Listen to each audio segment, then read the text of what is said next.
where we will spend money of all these 4 branches of Baitul Mal. So the money in the first and second branch of Baitul Mal, it will go to those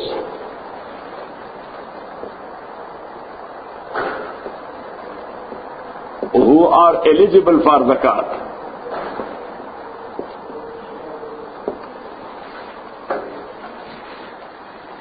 Who are eligible for zakat. And eligible for zakat are 8 categories of people mentioned there in ayah number 60 of Surah Tawbah. Or go back to Surah Tawbah.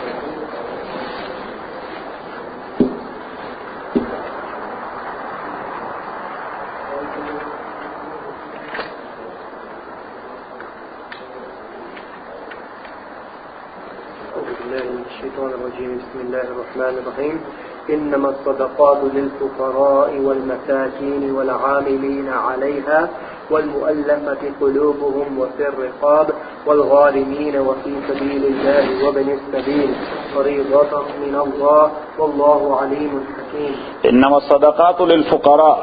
So zakat and this type of money, it will go to those poor who have nothing. Wal-masakeen, those poor who have something but not enough and sufficient for their expenses. Number 3, wal-amilina alayha, the employees of zakat department in a Muslim state. Their salaries would be paid therefrom. Number 4, wal-mu'allafati qulubuhum, the new Muslims who accepted Islam very recently, they may be helped to hear from. Number 5, after wal-mu'allafa,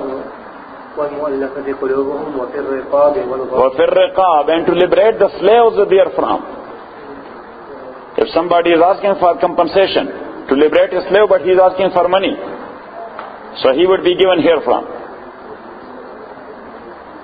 Because as we mentioned that Islam does not encourage slavery, discourage slavery. Number 6. Wal-gharimeen, those who have debts or loans, they have taken for their Islamic and legal expenses and now they are unable to pay it. This condition is meant there, legal and Islamic expenses. If somebody was making barbecue every day and he was taking debts, you are not bound to pay it from zakat. Yes? Next. وَفِي سَبِيلِ اللَّهِ, in the cause of Allah subhanahu wa ta'ala. And these are 3 types of people in the cause of Allah. Number 1, mujahideen. But not a fighter on payroll. A fighter on payroll, he is not eligible for zakat. Because he got paid. He's taking salary from Bangladeshi government. Yes. So that is number 1. And number 2, a haji who is running short of expenses. Or he lost his money, even though he is rich back home, but he does not have anything there. So we cannot take a plea that zakat will not go to this haji because back home he is a king of Dhaka like Dr. Parvez. Oh, he is there a king of Dhaka, but he is in need of $5 even. Yes? And category number 3 of this category is Talabatu Ilmi Deen, the students of Quran and Sunnah and Islamic Sharia.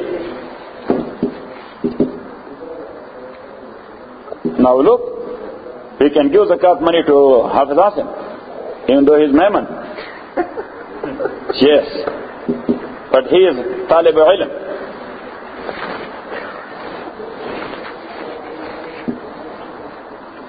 And the last one is Wabn Sabil, the wayfarer. Somebody who was on 118. Yes? And something happened to him. He lost his wallet and no any plastic card is available. Now nobody is eligible for this type of zakat because everybody has what? Plastic card. Yes, he can go to nearby ATM. So anyhow, these two branches are the wealth in these two branches of Baitul Mal will go to these categories.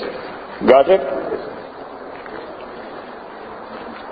The wealth in the third branch of Baitul Mal may be spent in public welfares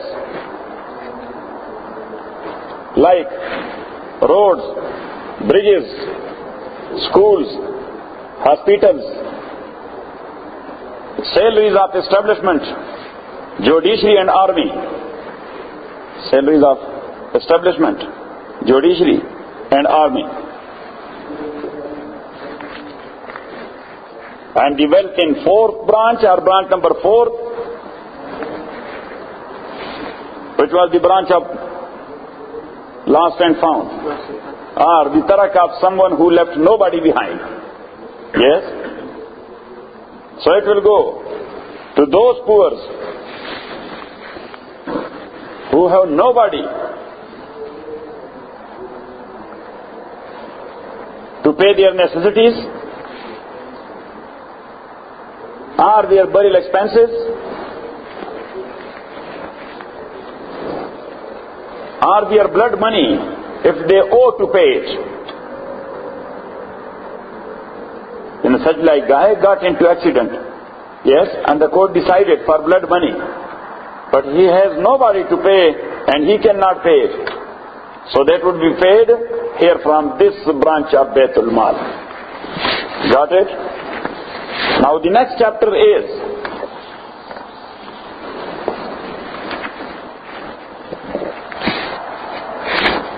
Al-Mawani'.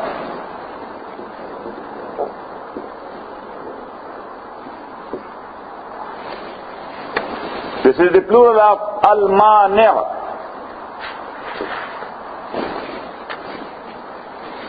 Al-Mani'. Mani' mean, literal meaning is hindrance,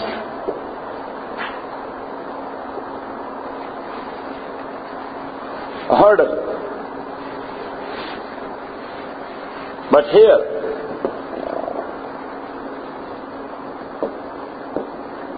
it means preventives are preventive causes. Preventives are preventive causes.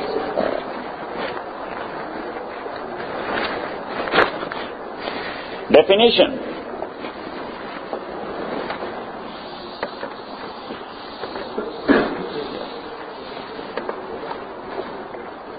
Such a thing in a person concerned, such a thing in a person concerned which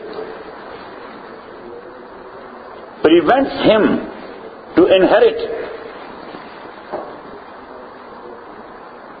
from the taraka of his kith and kin.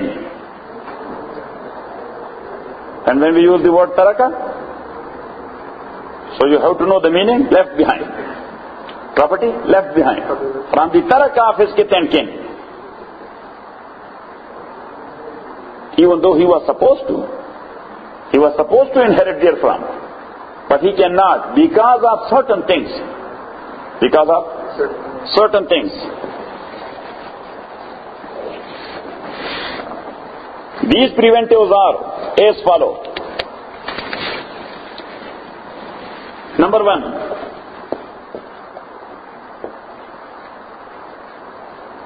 slavery.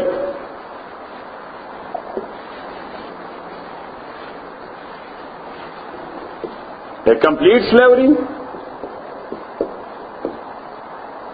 or a partial one.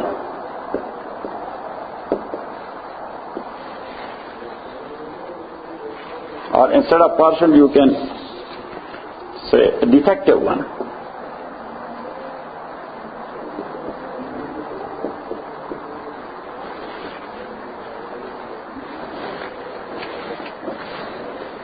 Near Abu Hanifa and Malik, there is no process of inheritance between a free person and a slave. if father is a free person and son is a slave, or other way around, and one of them passed away, they cannot inherit each other. They cannot inherit each other. The reason? Because that's a claim. They cannot inherit each other. So what's the reason? The free one cannot inherit from a slave one because slave does not own anything. You can write it. This is the reason. Slave does not own his own self even. Yes or not? So he does not own anything. So what the free man will take that from? And the slave one, he cannot inherit anything from a free one because he cannot own it. Ultimately it will go to his master for no reason when he owns it. So where it will go? To his master. So why we are giving the property of somebody else to his master for no reason? Got it? Got it or not it? In this regard, complete slave and defective slave both are one and the same.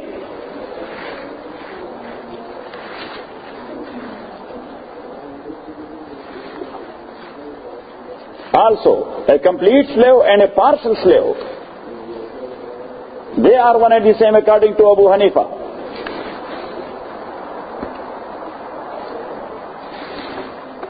Imam Shafi says,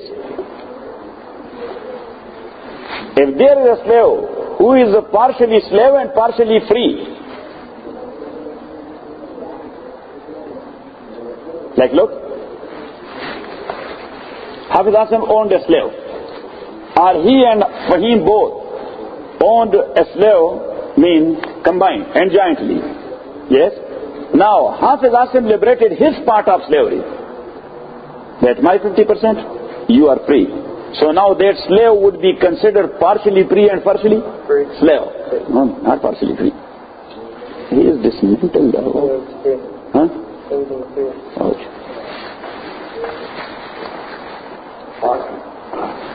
Partly. What? Not partially, partly. Partly, yes. So, partly he is he is free and partly he is slave. So Imam Shafi rahimahullah says, to the extent of that part,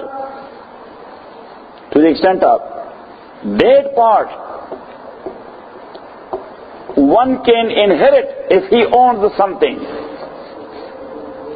To the extent of that part, one can inherit from such a slave if he owns something.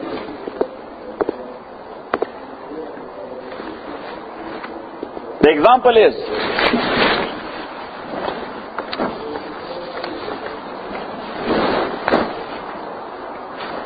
say,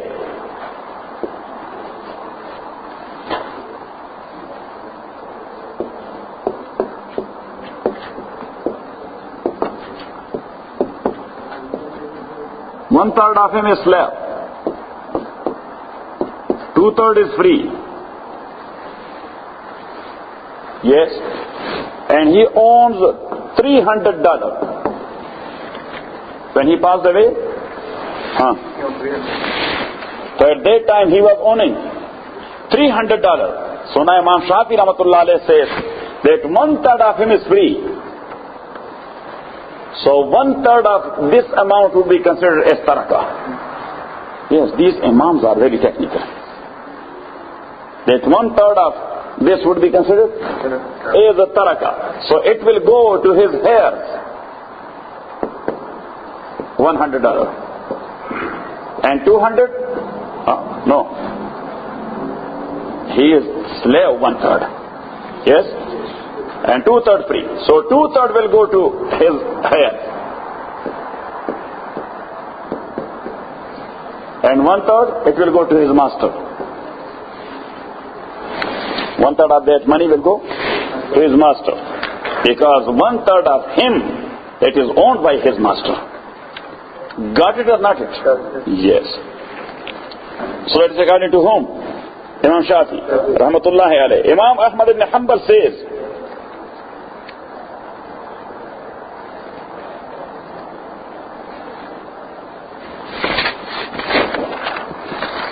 he can inherit his kith and kin to the extent of emancipated part. To the extent of emancipated part.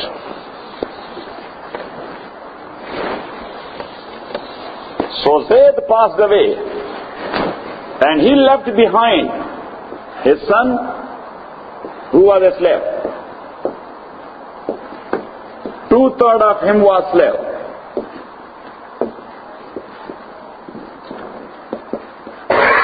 1/3 of him was free. So look, whatever he is deserving to take as a son from the property of his father, if he was free, so whatever, yes, he was entitled to take from the taraka of his father, yes, so that was, for example, $300. His share was $300. But here, look, 2/3 of him is slave and 1/3 is free. So he will take only $100, that is for him. And the 2/3, it will go to other heirs. Because if he will take that, so it will go to his master. Got it or not?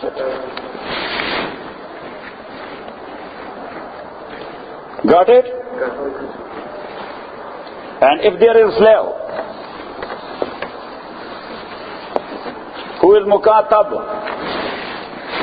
What?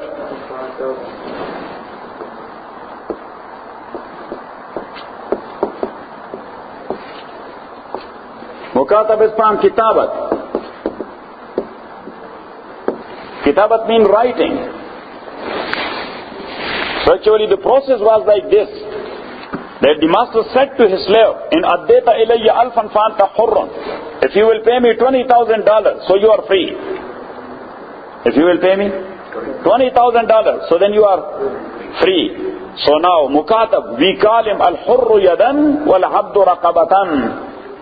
Al-hurru yadan wal-abdu raqabatan. In earning, he would be considered as free. Yes, but in himself, he would be considered as a slave. So still he is a slave. Still, he is a slave. But whatever he is earning or getting from anywhere, it will not go to his master. He will own it. So that's what we say.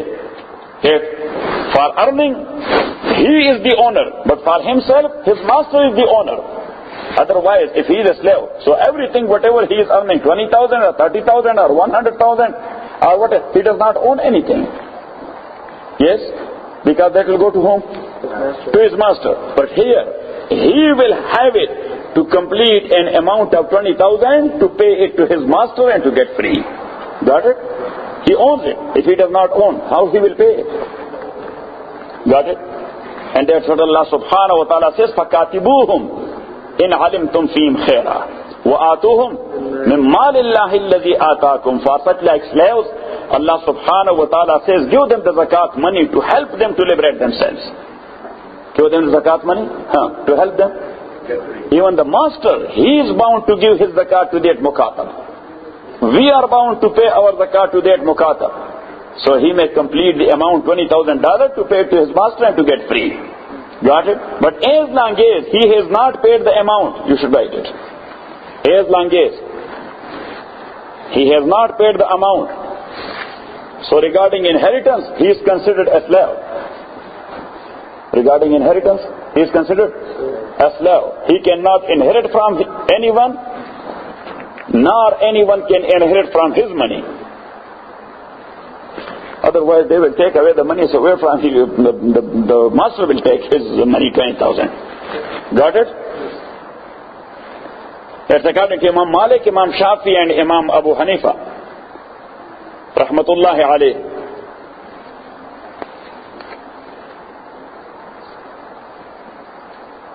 But Imam Ahmad says,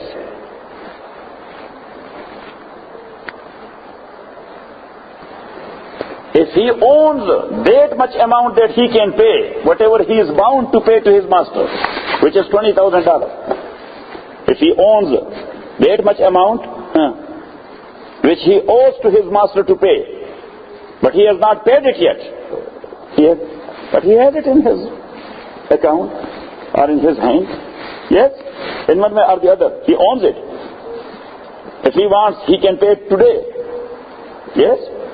If he wished, he would have paid it yesterday or day before yesterday, but today he passed away. Today he passed away. So Imam Ahmad ibn Hanbal rahimahullah says that if he owns that amount which he owes to pay to his master, so he would be considered as a free man. He is considered as a free man.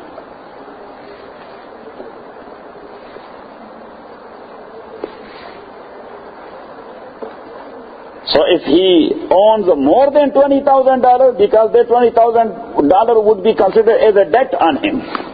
It would be considered as a debt on him. But if he owns more than that, so it will go to his heirs and inheritors. It will go to his heirs and inheritors. And same is the case if somebody died of his kith and kin, and he owed that much amount which he can pay to make himself free, but he has not paid it yet. But he has $20,000 or more than $20,000, and he is supposed to pay $20,000, and his father passed away. The father of that slave who was a free man and having a lot of property. If he would have been slave up till now, so he was unable to inherit anything. Yes?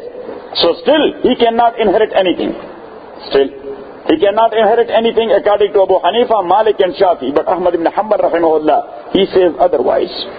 He says otherwise. He says that no, he owns the money. Yes.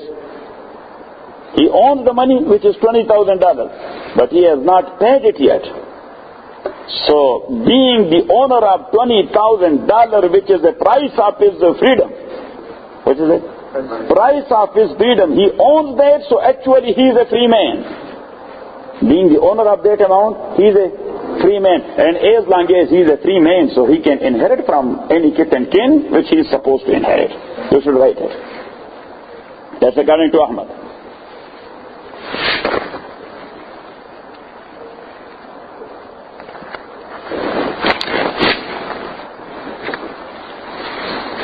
So actually, to three Imams, practical freedom is meant for inheritance. You should write it. Practical freedom is meant for what? For inheritance. And according to Ahmad ibn Hanbal, ability of freedom is enough.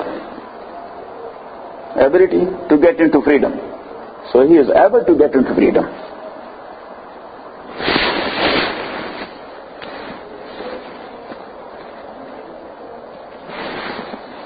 And then there is an important issue which we will discuss tomorrow, inshaAllah, and that is a slave who is partly free and partly slave. For example, two partners, one of them, he liberated or emancipated his part of slavery. He liberated? Like as we mentioned, Hafiz Asim, that he emancipated his part of slavery of his slave, but Fahim did not. So what will happen to that slave? What will happen to that slave? Would he be considered as a slave or a free man? What will be the duty of Fahim? And what will be the responsibility of Hafiz Asim? And what will be the duty of their slave even? So there are differences of Imam Abu Hanifa, Muhammad and Abu Yusuf. They are on one side, Abu Hanifa is on the other side. Sallallahu ta'ala. Even though there is no more slavery, but anyhow for education